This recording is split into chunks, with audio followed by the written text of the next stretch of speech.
શ્રી જગન્નાથપુરી ધામ રણછોડરાય મંદિર છે, તિરુપતિ બાલાજી મંદિર છે, ભગવાન વેંકટેશ્વરનું, શ્રીનાથજી નાથદ્વારાનું છે. પછી ત્યારબાદ જોઈએ તો મચ્છંદીનાથ છે, બધા નવગુરુઓ છે. ત્યારબાદ સત્યનારાયણ ભગવાન છે. ત્યારબાદ આગળ જોઈએ આ એક એવું મંદિર છે, ભગવાન મહાવીર ભગવાન છે, ત્યાં શ્રી ગુરુ નાનક દેવ છે. આ એક એવું મંદિર છે કે જ્યાં મોટાભાગના બધા ભગવાનના મૂર્તિ છે. નવગ્રહ, રાહુ, કેતુ, શનિ, સૂર્યનારાયણ ભગવાન. ખૂબ જ વિશાળ મંદિર છે અને તમારે ક્યાંય જવાની જરૂર નથી. એક મંદિરમાં તમને બધા દર્શન થઈ જાય છે. શ્રી સ્વામિનારાયણ ભગવાનના દર્શન થાય છે, અહીંયા તમને વરુણદેવના દર્શન થાય છે, 4 ધામની યાત્રાના તમને દર્શન થાય છે.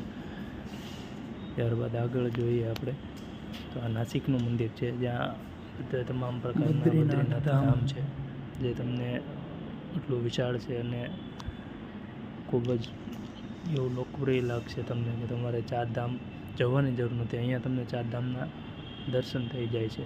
બદ્રીનાથ ધામ, જ્યાં ભગવાન બદ્રીનાથ સ્વયં બિરાજે છે.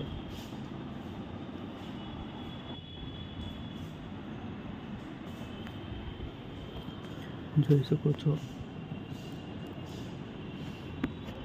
તમામ પ્રકારના દેવી દેવતાઓ છે. શ્રીરામ કોટેજ છે, નીલકંઠ મહાદેવ છે, દંડિકારણ્ય છે.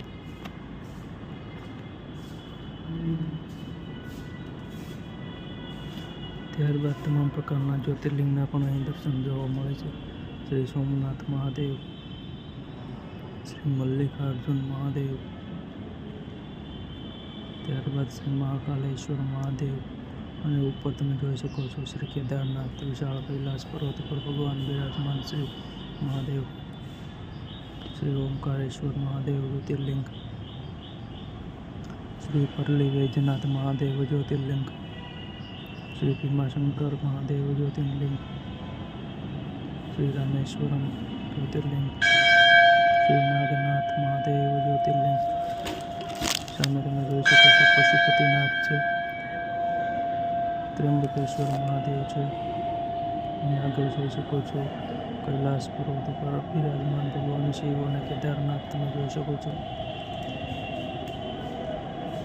અહીંયા તમે જોઈ શકો છો કાશી વિશ્વનાથ.